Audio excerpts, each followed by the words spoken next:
Hello everyone, I'm Mayor Daniel H. Pronti from North Arlington. I've been the mayor since I was elected in 2018. Prior to that, I was a council president. I was a councilman from 2013 until my election to mayor in 2018. Retired police sergeant from Montclair Police Department, and I was in the traffic bureau. I was very traffic and pedestrian safety oriented. It's where I learned a lot of the ins and outs of traffic safety, and I'm big with pedestrian safety as well. I was actually one of the original cops in a crosswalk back in I forget what year it was, but we went through the program when they first initiated it, where they would have cops in plain clothes going in crosswalks, and we had to go to South Orange.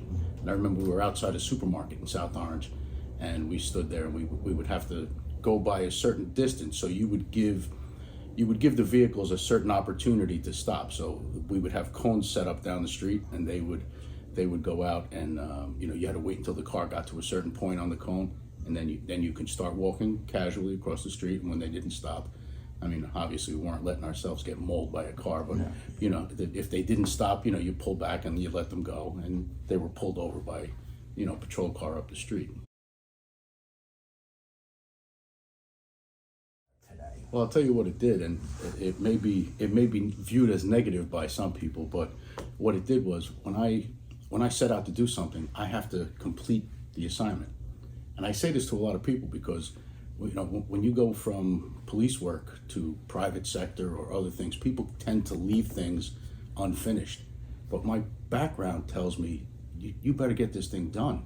So I'm always looking to get things done yesterday, and I get frustrated sometimes with public sector work and things like that because you have to wait, you have to go through the process, and I want everybody to make things happen now. And I still go by that. I want to see changes, and I want to see them, and I want to see them for the right reasons. Well, what happened was when I was council president, and Joe Bianchi was the mayor, and I was his council president. And we did a lot of projects together. We had a lot of, obviously I wasn't the mayor at the time, so I couldn't make all the decisions that a mayor would make. I wasn't privy to the meetings and things like that. But the main vision that we all had collectively as a mayor and council was to stop with the vacant stores. No one was finding Ridge Road attractive. It was a ghost town. There were abandoned buildings. There were vacancies. There were for rent signs everywhere. And it was frustrating. There was no sense of pride in the town. People would say, "Oh yeah, I live in North Arlington." It was a stepping stone, and I never wanted North Arlington to be a stepping stone. I always say, and people have probably heard me say this before, I want North Arlington to be a destination. I don't want North Arlington to be the town that people drive through to get to their destination. And say you leave your house, you live in Carlstadt, and you're driving to Newark, you're going down Neck for Portuguese food. Right. So, oh yeah, North Arlington, I remember that. Yeah, that's where the cemetery is. But that main street there, there's nothing there. There's nothing attractive. There's nothing that's telling me to stop there. There's nothing that catches my eye as I drive through. It's just a town where, that's the town where the cemetery is, and North Arlington has so many more dead people than they have live people, and that's, how many times can you hear that from someone? But, we actually do have a cemetery. We have a beautiful cemetery, and they're actually looking to improve now too. Right. And the thing that I spoke to the Archdiocese about this, and I didn't want the typical look like a graveyard type thing. I want the entire landscape of our core lifeline, which is Ridge Road. I want that to be beautiful. I want it to be attractive. I want it to be an attraction for businesses to come to. I want it to be a place where people come from other towns and say, I'd love to live on Ridge Road because you can go out to dinner, you can go, you go to the store here, everything you need is right there. I mean, we probably have one of the best bagel places around, right on Ridge Road. No doubt. So I mean, people are moving into the Ridge Road area as sort of like the lifeline of the community. The walking wallets is what our redevelopment consultant called them at first, and he said, yeah, well, we're looking to attract walking wallets in. And I said, what do you mean walking wallets? And he said, well, these are the people who live in town, but they work elsewhere and make a lot of money and bring that money back into your community. And I was a little reluctant at first. I'm like, well, where are we going to put this? I don't want it to break down the family atmosphere that we have here. And you want to do it this way. So what we did was we came up with the idea that Ridge Road would be the main attraction, and all along Ridge Road, that would be the place where it's booming. I want to see people jogging. I want to see people walking their dogs. I want to see someone riding their bike. I want to try to put bike lanes in. Unfortunately, it's a state highway, and it's a lot more difficult than it would be if it was, Kearney Avenue can do that because Kearney owns that roadway. Ridge Road is Route 7, so it's a state highway. So I'm still trying to get a bike lane put in there. So I just want it to be more of a destination that people would say to themselves, I want to live there. And is the idea too that when you come home from work, even if you work in Manhattan, that you don't have to leave North Arlington to get what you need? Absolutely. And that's sort of what's happening right now, isn't it? It is. Yeah. And we're attracting more restaurants, actually, and that was one of the things. When I first became mayor, one of my things was, and unfortunately we got hit with COVID, but COVID actually gave me an opportunity to utilize one of the visions that I had, which was the curbside dining. And we dropped all of our restrictions against curbside dining because years ago it was kind of frowned on in this town. And I worked for many years in Montclair, and I saw how Montclair developed and became what it is today, and how they welcomed the curbside dining. They had bigger sidewalks, more restrictions. So when COVID hit, it gave me an opportunity to say, let's do what we can for our businesses, because, and if you recall, the governor was shutting down everything, didn't want to hear anything. I was against it. I didn't agree with cutting someone's fortune off. I mean, you have people that were supporting their families. Meanwhile, they're still paying rent on restaurants, and they're unable to pay their own rent and their own mortgages. So I said, let's try to keep these restaurants open as much as possible. So what they did was they cut back the regulations, and they allowed people to do outdoor dining, because in some way or other, it was less of a chance that you would catch COVID outdoors. So whatever the restrictions were, I'll leave that up to the medical professionals, but that was what they came up to. Yeah. And my idea was, let's go all out with our businesses. Let's promote all of our businesses to use outdoor. And no matter what you're selling, I don't care if you're a shoemaker. If you can do it outside, open it. Let's try to help. Let's try to help our small business owners. So we kind of went with that, and we took the restrictions away altogether for outdoor dining. We let them stay out. We actually, Lasoni has their side driveway, and we allowed them to put a big tent up and everything, which certain people who lived in the area complained about, and they said, "Oh, why are they allowed to do that?" I said, "Listen, why are they allowed to do it?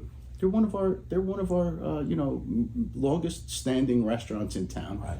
Let them earn their living and let them do what they have to do to accommodate themselves and the public, because these people were sitting in their houses with nowhere to go during COVID, and they needed a place to go for nothing more than mental rest. Right. Or you need to be out and be out into the physical presence. Control yourself and take the precautions that you need to take to make sure you're safe, but you do need human interaction. So follow the guidelines, and I have faith in people. I know that they'll keep themselves safe. But that's the thing. You have to have faith in your people that they will see the light and do things the right way. I mean, when we first started, the Ridge Road, not when we first started, but when I was council president, one of the first businesses that took a chance on North Arlington was One Republic. One Republic came out of nowhere. They took over, one of the older bars. It was Molly's Bar, and they went out. They went under. They sold. They did what they had to do. Whatever. They ceased existing in North Arlington. One Republic was a place in Hoboken. They had a decent clientele, a nice following. They were more of a younger crowd-oriented type place. They came into town and they opened up and they decorated, and they became a destination. They were one of the first businesses to buy into the destination of North Arlington. There's that word again too, destination. Right? Okay. And they were a destination. People were actually coming to North Arlington to go to One Republic.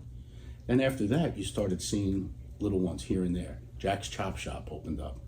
fancy, trimming beards, doing things that are trendy and which would bring people into town.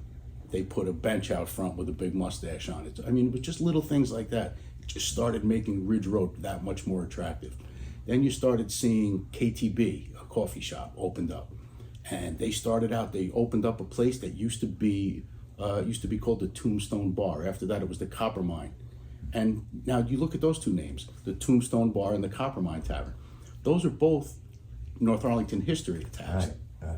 with the cemetery, Yeah. and with our rich copper mining history. Sure. So every name that that was used there, it reverts back to some type of a historical event in North Arlington. And those are the things that I want to do. And as you notice, we had our artist come out and paint the box in front of KTB. We painted it blue, and then she came out and she put nice artwork on there. She encompassed the theme of Ridge Road with the local business of the coffee shop, the musical notes, because they have live entertainment, and just made it that much more attractive. So we kind of ran with that a little bit. And if you notice, since then, we have other coffee shops which have opened, very successful. Cafe Moro opened up. They expanded. They put new banners up. If you look, you see Dunkin' Donuts even redid their entire facility, and it's just more attractive. People are putting money into their businesses. They're putting signs. They're putting nice, attractive signs. We have so many multicultural eateries in our town now. And now we had a Peruvian restaurant years ago. They left, and a Cuban restaurant. They replaced the Cuban restaurant, and then they went out of business. But now they're coming back. The same restaurant that was here, the Peruvian restaurant that we had here, they stemmed from Kearney. They have their main place in Kearney, but it didn't work where it was. They're opening in a different location on Ridge Road, and I'm very excited about it because they have fantastic food, and they're going to be opening up. Now we have a Mexican deli, we have Chinese food, we have Korean chicken, we have multiple Italian restaurants. We just got a new Italian restaurant in. We have a Colombian cafe that opened up on Ridge Road, and if you've never had the Colombian hot dog from there, I recommend that you try it. It's very good. They actually do fruit bowls and healthy things, and they have outdoor seating. So there's a lot of things that, I mean, Ridge Road alone, I could talk all day about it. I know that's not why we're here, to just talk about that, but I get very passionate about it. And if you take all the artwork that we're putting in on top of what we did at KTB, and it's a funny story because we were putting in, as you know, I replaced many of the Welcome to North Arlington signs. Yeah. And I'm a big advocate for having continuous signage that is a standard. Mm-hmm. So everybody knows, look, that's a North Arlington sign. If you look out the window, you'll see we just replaced the senior center sign. And it's the blue sign with the white, which is the colors basically of our town. It's our high school colors, and it's something that people can rally behind and actually feel proud of. So we replaced all the Welcome to North Arlington signs, and when we were putting in the Welcome to North Arlington sign on Ridge Road, Councilman Del Russo and we were sitting up there, and I was like, what is this cement block that's just sitting here on Ridge Road next to the sidewalk? And it was horrible. It was chipped paint. It was just, and I said, there's got to be a reason that this is here. Well, we looked into it, and the only reason that it's there is to hang a little water meter this big, which goes down into the manhole that's on the sidewalk. And I said, well, if it has to stay, it doesn't have to be this ugly. So I called in our artist, which is a young lady who actually came on helping us when she was in high school. She came from the high school art program. She's now in her, I believe, junior or senior year in college. She's probably in her senior year in college. And she still comes back and donates her time to paint our rock every month with a different theme. We'd sit, we discuss it, we do, and I'm going to get into that in a minute. Yeah. But I want to go back to what I was talking about, that big ugly block on Ridge Road. So I sat there with her and I said, listen, we got to do something here. I want to encompass some type of a North Arlington history on this rock. And she said, well, what do you think? And I said, well, at the same time, the building that's going up at 108 Ridge Road was digging across the street, and they uncovered trolley tracks. So, of course, I'm always going up and down. I like to check everything out. So I'm looking, I'm like, what is this? This is trolley tracks underneath here. So I looked up the history. I took a picture of the trolley tracks. I thought it was amazing. Yeah. They were still there. Yeah. And they weren't that far under. Not at So, all. and they were running the entire length. So I did a little research on it. We got a photo of what the trolley cars looked like when they did run on Ridge Road. So I had the artist paint a rendition on that ugly block. And that was on one side. And then I said to her, there's 4 sides to this block and a top. We didn't do anything on the top yet. Right. But the other 3 sides, we put the entrance to a copper mine, which she did a phenomenal job on. If you look at that, it looks like you could drive into the side of that rock. Wow. So we have that history. We have the trolley car. We have the cave going into the copper mines. On the other side, we have what is it? Oh, the pump. We have the steam engine, which the steam engine was one of the inventions that North Arlington is famous for, and a lot of people don't even know that. No.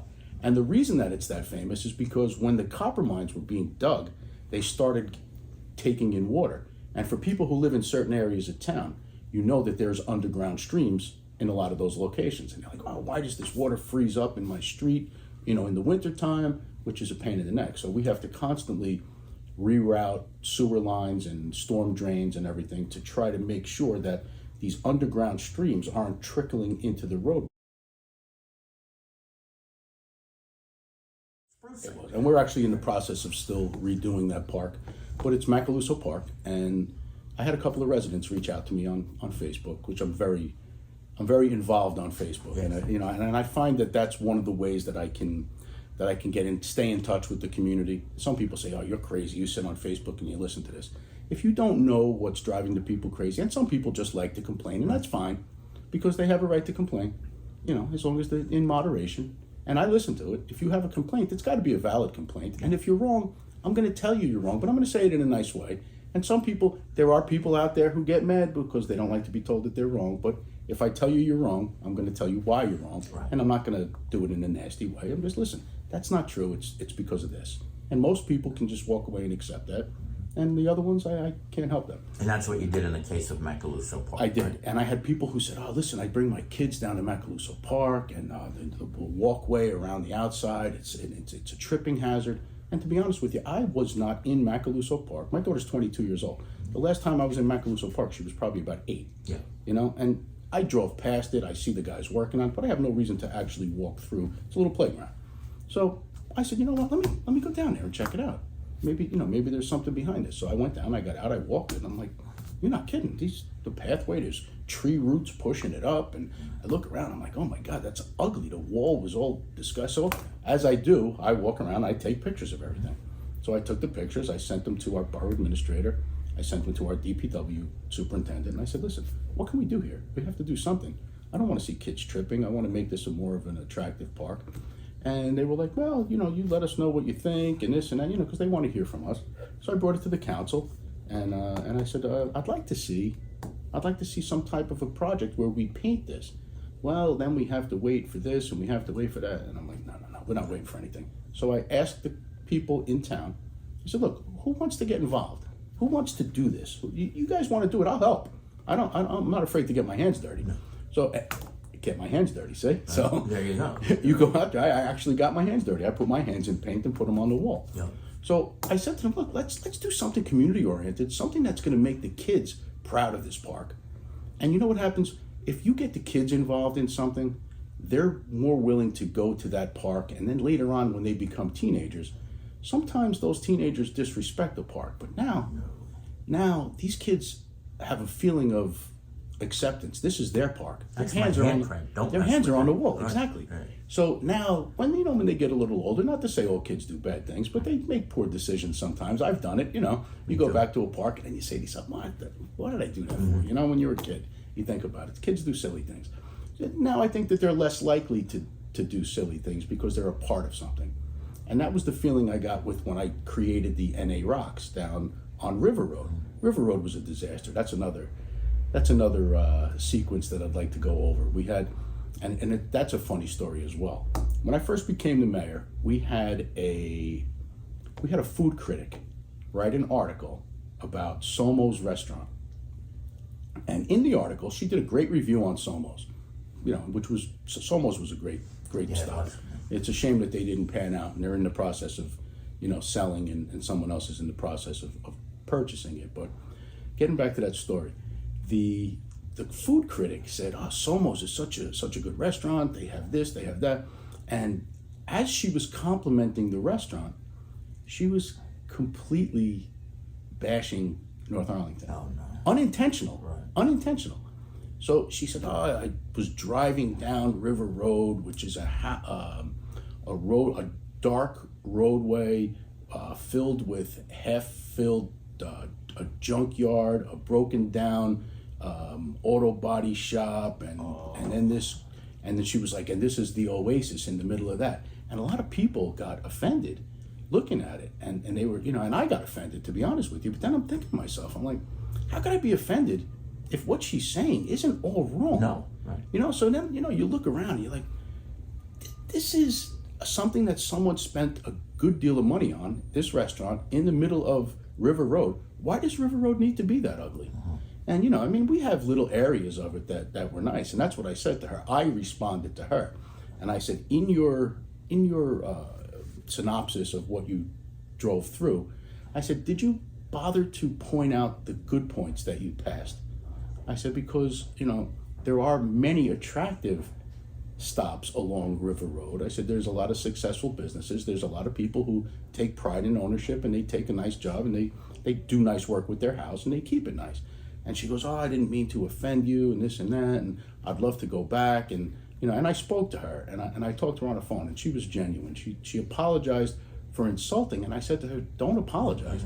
I said, "You didn't insult intentionally." I said, "You actually opened up our eyes, and you're going to make us do a better job to make it better." I said, "The only thing I wish is that when you point out negatives, I would like to see you point out positives as well." And she said, "Point well taken." She said, "I'll come back and do another one." I said, "No need." I said, "I'm going to do what I have to do, and I'm going to use your words as encouragement to make it better." And we have. We've been, little by little, we've been making it better. And right after that is when we started doing a redevelopment plan down there.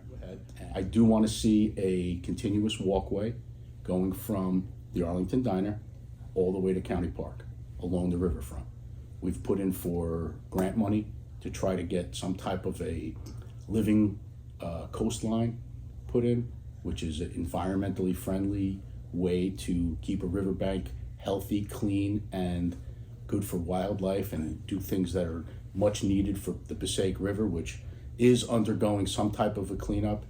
It endured years of neglect, so it does take a long time, but I'd like to see that get all done. And when you look at pictures, going back to history again, there are historical documents written by the settlers who first came here describing the Passaic River as the most crystal clear body of water that they've ever seen. Imagine that. And you find it so hard to imagine right now. And what a shame, because that would be fantastic if that could have stayed that way. But unfortunately, the Industrial Revolution, and people just didn't know, they didn't take environment into consideration, and they put all of the factories along the waterways because that's what made the machines work, and they dumped into things, and not knowing the effects that would happen down the line. It was just neglect, and then other illegalities that happened over there. And there was the company that built that actually made Agent Orange, that was in Newark, that did a lot of contamination, but they're now paying the price, and they're paying for the cleanups to the river.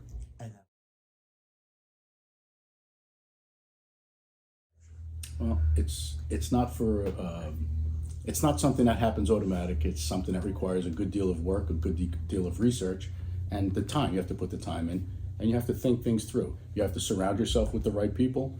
You have to make sure that the right decisions are made. And going back to, I believe it was 2017, we were just about, I believe it was right before my council election. I was council president at the time, and I do real estate as well. And I noticed that that there were places along Ridge Road, and I was checking the property taxes, and I'm looking at them, and I'm like, this is just not proportionate to what the residents are paying in property taxes for the same size area. some of the businesses were paying much less, and some of the commercial properties were paying much less than the homeowners. And I brought it to the attention of a couple of the professionals, and they were like, maybe you don't want to open up that can of worms, maybe you don't want to do this. And now those are the answers that I don't like. If a can of worms needs to be opened, I'm opening it. Yes. So I said, well, how do we fix this? How do we make sure that everyone is paying their proportionate, fair amount of taxes? So we had a number of companies come in and tell us how they can, figure out what it should be. So we took on what was called, and it's controversial in a lot of places, the rolling reassessment. And we ran on this in 2017, and the people that were running against us, they went to town. Oh, don't vote for Councilman Pronti and Councilman Karsick because they're this scheme of a plan, and I still have the paperwork at home, because everything that people don't understand, of course, it's easy to trash it and tell people that it's going to go wrong. So we had every single house, every single property, every single business, every single corporation, everything reevaluated and visited in that year. They put the exact number of the exact amount of value on that property. So this company came in and blanketed the whole community. They told everybody what their house was worth, what their business was worth, what their vacant lot was worth, no matter what it was. We now knew right there. Then they calculated all the taxation. So we figured out right then and there, the very first year that we did that, the average household tax bill went down $250. The next year, we had Federal Express opened up. Now FedEx opened up on a property that was never taxed. It was never taxed. This is now a great deal of taxation that's coming into our community, which then gave us the power to spend smart money on the things that are needed in our town. Where years ago you had to kind of wait, we can't buy new equipment for our DPW. We can't get beautiful new police cars. The fire truck, they can't have the nice big fancy fire truck with the big silver bells. And now we were able to do this, give people more of a sense of pride in their town, give our workers a sense of pride. And that's very important. When you're working in a certain place, you don't want to come working in a dingy building. You don't want to come drive around in a car with 3 different size tires or whatever. I mean, that's dramatic, but these are some of the things. I mean, we had DPW workers going out in a big green truck with a rusty dent in the side. Now, these guys had to go in, and how do you feel good about yourself? Oh, yeah, I'm in the big green rusty truck with the dent in the side today. And then you expect them to do their job, Mm-hmm. So what we started doing was we started replacing the equipment, and we started doing the things that were better for our employees. And let me tell you, since the employees are happier, they are now getting a little bit more money. They're being paid for what they do. They're taking more of a pride in our town, and they're taking a little bit more pride in their work, and they feel better about themselves coming into work. And if you have happy employees, you get more productivity out of them. Absolutely. Where in the past, everybody was so quick to, we're going to make cuts. We're going to cut employees. We're going to fire this one. We're going to fire that one. Why is that one working there? Why are they doing this? It's not what we're all about. If there's a necessity for a position, then you have a position. I am not the kind of person who says, let's reward someone for poor behavior and give them an increase. By no means. But people who do deserve increases, they got their increases. We have quite a few great employees in our town who did see, increases in their salaries because we're afraid of losing them to other places. Right. So why shouldn't we have the best? We deserve to have the best possible employees. So we're going to pay them adequately. And I've been criticized for that in the past election after election. That's the thing. It should never be a point of criticism. Let's criticize the mayor for this. Let's criticize the mayor for that. And you know what? If you have to criticize me, and the only thing that you can find to criticize me on is paying my employees, then I'm doing something right. Go ahead and criticize. What are you going to criticize? 2 of those. Okay. So when Steve and I talk, he tells me a lot of things. Well, this is how it works in public sector, and I'm like, listen, I can't accept it because I need things done. And he's like, well, you got to. And he tells me, take a seat, let's wait. You got to be a little bit more patient with this, which I need because I want everything done right away. Right. So unfortunately, I've learned to sit and wait and, wait for the right moment to do things, but we're getting there and we're still making progress in the meantime, And a lot of times I tell him, well, listen, I don't care that it's done that way. I want it done a little faster. And he finds ways. He's very, very savvy, crafty and savvy, and he knows the job inside and out. We're very, very lucky to have him. And the other department heads we have a chief of police who has a number of years of experience in town. He grew up in town. He doesn't live here anymore, but he grew up in town. And he runs the police department. We've now expanded our manpower of our police department. When I first got on here, we were down to almost 26 police officers. Now we're up to 32. And what that does is that makes your streets safer. And we're doing all these things and still no increase in municipal taxes. You're looking at That's right here. This is the next project that I'm working on. Okay. And I'm going to tell you, this is something, I don't know if you could see it in here, but this is something that's been near and dear to my heart since I've been looking at the way that the kids go about their pride in the town. Now, I noticed for years the high school kids, they go to proms, the junior and seniors in the high school, when they go to a prom, they love to find a nice place to take pictures. For years, and it's still continuing, they drive to Lyndhurst because Lyndhurst has a beautiful fountain in a beautiful park. And I always said, why can't North Arlington do something like that? Why don't we have someplace in our town that's nice enough to keep our kids here so they don't have to drive over there? I mean, it's not that far, but why should you have to go there? And then they had to I found out this year that they had to reschedule one of their photo sessions because there was an event going on in Lyndhurst.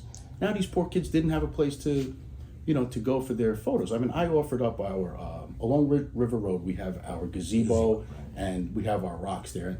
And I'm like, all right, well, that's probably one of the nicer places and it has a beautiful view of the river over there and it's nice. But then I said to myself, we need more. We have to do more for these kids. We need a place. So I had Neglia Engineering work up. This is a fountain concept plan for the park at River Park. And it's where we just had cherry blossoms put in, and we have Columbus Park over there, and we have Daniel Morris Park. I want to do a continuation, and in the middle of that, I don't know if you could see this over here, but I actually have a digital version of this that I could send to you. Yep. But this is a water fountain, which encompasses copper, which is our rich copper history. Right. This has like big medallions in there that has the trickling water effects come down. Mm-hmm. And inside we can put 6, because there's 3 angles to this. If you could see, this is the top view. Right. And this would give the kids or the people or anyone for that matter to come down and just enjoy a beautiful area in North Arlington. And all of this, and I'm gonna get this paid for by developers. It's not gonna cost us anything. I'm gonna get the developers as any type of a fee that they have to pay to develop in our town or to do anything. I'm gonna make a certain amount of money go set aside to make sure that this is a reality. And I actually want this to start happening as soon as possible. When I first became the mayor, the very, very first project that we completed was the Zadroga Field. Oh yeah. Mm-hmm. We completely redid Zadroga Field. Now I coached soccer. Last year was my last year coaching soccer. I finally said, let's let the younger guys do it. Let the guys with the younger kids do it. And there were a lot of parents coming up who watched their kids coach all the way through. And I started feeling like, look, these guys know what they're doing. Let them do it. I don't want to step on their toes. So I said, last year, and I miss the kids. I love the kids. I treat them all like they're my own. So the first project was Zadroga Field, the soccer field. Now, the first thing that I said was we have to redo Zadroga Field because it was constantly flooding. We had to postpone games. It was bad. It was so hard to keep up. So we put a state-of-the-art turf field in there. And at the same time, we cut out the wooded area that was behind that, which goes down into the meadows. That was Bug Haven, and used to go down there. And you would get attacked by every type of bug going, and there's no way that you could have got around it. So we took that area out and we made that a clean grass area for public use for any type of a, pickup game or anything. But, obviously it has to be done during certain times. We can't leave it for anybody to go at any given time. You're willing to go if you want to, you want to go down. And that was one of the first beautification fields that we did. After that, we did Allen Park, which is our softball field. I also coached softball for a number of years, and I used to drive the tractor. And before the games, you used to have to drive the tractor. You used to have to, go around the field with the, the big sand bed and push everything down. And since then, we did a beautiful, beautiful field on the softball field. Then we had our Little League say, oh, how come everybody else has a turf field? We want a turf field. Now, Little League probably had the nicest dirt field around, but they were having issues with keeping the mound steady. It was right on the water. Sure. And the flooding issue was another thing with River Road, and that's where it was. So we were like, you know what?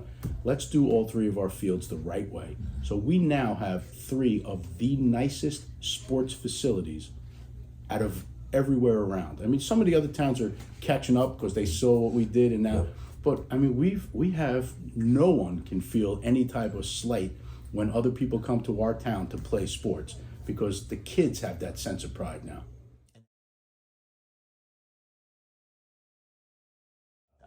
Well, 4 years ago, I set out to be the mayor who brought senior housing into North Arlington, because every year people were running on their campaign, we're going to bring senior housing in, we're going to bring senior housing in. I said the same thing, we're going to bring senior housing in. We brought in a few consultants, and they were like, well, it's not going to work this way. You have to include the county. You have to include this. So we went through every process we first brought in the county. We went to different areas. The county really couldn't help us with what we wanted to do.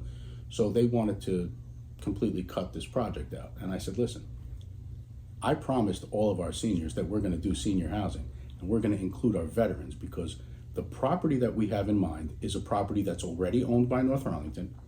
It's a property that we're not gaining taxes on right now, so we wouldn't lose taxes. If we were to buy one of these $1 million properties, we would lose hundreds of thousands of dollars in property taxes alone to put a facility up, and then it would cost millions to put this in, and people don't realize that.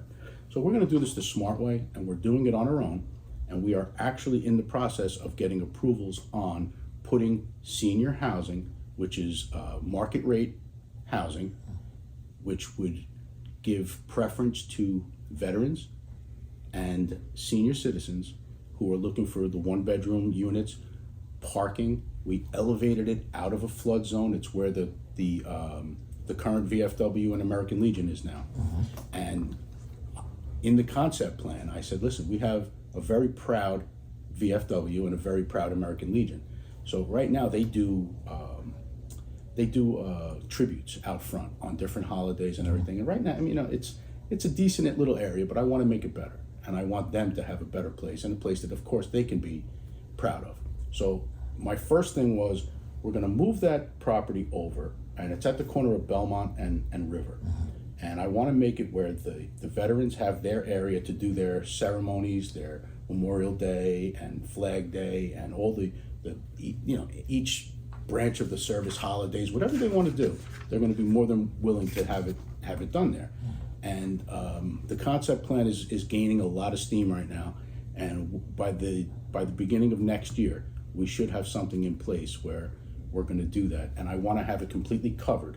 I want parking on the first level, and I want it covered where the senior bus can be driven in, and the seniors who live there never have to be out into the elements. Wow. You come down your elevator, you come down, and there's the bus pulling up right in front. Now, you're not in the rain, you're not in the snow, you're not in the wind, you're not in the heat, you're not anywhere. The bus comes in, you jump on the bus, and I want to revamp the bus where it goes. I want it to be able to take them to, and we're getting, Target is coming into Kearney, as you know, and there's going to be a Home Depot in Belleville. And there's little things around here on top of food shopping. So, I mean, we can go to Food Town, we can go to ShopRite, we can go to all these places that the seniors need to go to, and we're going to provide that with our senior shuttle, and the people will come, and each day it'll be on a different schedule. And I actually want to try to put our health department in there as well, Sure. which would give an extra sense of security to the seniors, where they can get their flu shots, they can get their COVID shots, they can get whatever they need right there, and they Walking just have downstairs. to go right downstairs. And they would be outdoor seating areas as well. I don't want it to be completely indoors where they're stuck inside. In the nice weather, I want to have little pocket areas throughout the facility where they can go out and sit in the sun and do something safely, where they can interact or read a book or something, get a little sun. And we put all of these concepts in to the designer, and the financing thing is the most important because it's the most difficult. And you would have to have a developer come in who's willing to do what I want them to do. And I'm very tasking at times. And we'll find them. They'll be there. And we have 2 that are in mind right now that gave us concept plans. And this project will get done as long as I'm allowed to do it. In your ideal world, the shovels are in the ground when? For the senior housing? The senior housing. Not saying that this is necessarily how it's going to happen, but in an ideal world. In an ideal world, the shovels in the ground after all is said and done, I would say by September of 23. Now, years ago, we had one of our buildings go up, which is a little higher than where they are. 4 years ago, we changed the height restrictions on the buildings and we reduced it. So there's no more buildings that are allowed to go up in North Arlington, whether it's Ridge Road or anywhere, higher than the three levels. So if there's any concern out there that you might there is it's not concern going to happen again. People see one big building out there and they say, "Oh, everything's going to be that big and this and that." That was something I was not the mayor at the time when that went through, although I did vote for it. But when we saw it, we looked at it. I mean, use common sense. We're looking at it as, in reality, and we're looking at the building. We're like, beautiful building, but it's a little big. Yeah. And we don't want to see things that big. So the ones that went up, if you look at the new building that just went up at 108 Ridge Road, it's a beautiful building. Yeah. 3 levels, beautiful. The height's not too high. Everything is built right. They exceeded their parking. They actually created more on-street parking than we had before. And these little things that we have put in, when they come before the redevelopment board, which consists of my council, we ask for these little things that help. And it all works together, and everything is going to be the way we set out to have it. Now, the ultimate plan with Ridge Road, with any type of apartments that do go up, it's not easy to put apartments up on Ridge Road. And people say, "Oh, there's apartments going up. There's this, there's that." There's only a few locations where apartments can go. There's 3 projects that went up. One, it's big, but it's a beautiful building. The other 2 are relatively symmetrical. They work. Now, the people who move into these buildings, what our plan is to have them come in from wherever they work and make all this money, and they're coming into our town. They come home from work, they need a sandwich, they go and eat, and then years later, when they decide that they want to start a family, they fell in love with our community. Now they're going to buy one of the houses that grandma and grandpa had to move out of to go into our senior housing. And now they will gravitate towards the houses, fix them up, not move into the old dilapidated houses, which we were having a problem with in the past. Now people are showing pride of ownership in their houses. They're moving into that. They're starting a family. Their kids are going to be in our school system. And as they become seniors, they will take advantage of the senior housing. And it's a nice cycle where people are bringing into the community, they're giving back to the community, and they're staying here. And the people who like it are staying. Pick your favorite spot in North Arlington. What is it? Let me tell you, and that's what I started saying before. If you go down to River Road, now you mean spot, any type of location. Yep. If you go down to River Road, where we have the gazebo. Now, we had a gazebo there for years. Yeah. So it was run down, it was kind of shabby, and I had a local businessman who owns a painting company who gave us a fantastic price to redo it. He painted the whole thing, he redid it, and I told him, blue and white. I want it blue and white to show the pride of the community. We did it. I got phone calls after that. "Hey, did you guys just install a gazebo down on River Road?" I'm telling you, people didn't see it until it was painted. And then we started putting in the cherry blossoms, which are going to continue down there, and that whole walkway. But if you go down to that gazebo and you sit there and you look in a northerly direction, that view is phenomenal. I just keep telling the guys in Belleville to plant a few trees there because I don't want to keep looking at Route 21. But he's a good friend of mine, so Tell them, why do we have to see Route 21? But other than that, obviously you can't move Route 21. But if you look straight down when the trees are growing and it's a beautiful sight, I mean, you could be looking at the Mississippi River over there and you wouldn't even know the difference. I mean, basically my biggest attribute so far is my ability to stay in touch with the people of our community. And I believe that I've met at one time or another probably 85% of the residents who live here. There are a few who don't attend things, and that's to their own personal reasons or whatever. But I make it a point to find out what people have in their minds, what's bothering them, and I actually go out and I do what I have to do to find out what's going on. And if you're going to run for office, you're going to run against me, that's fine. You could be the nicest person in the world, but are you going to do the job? Are you willing to put in the time to do the job and actually attend things? I mean, I had someone call me a couple of weeks ago, send me an email. Listen, I'm being forced to put grass in front of my house, between the sidewalk and the curb. And I said, well, why is that bad?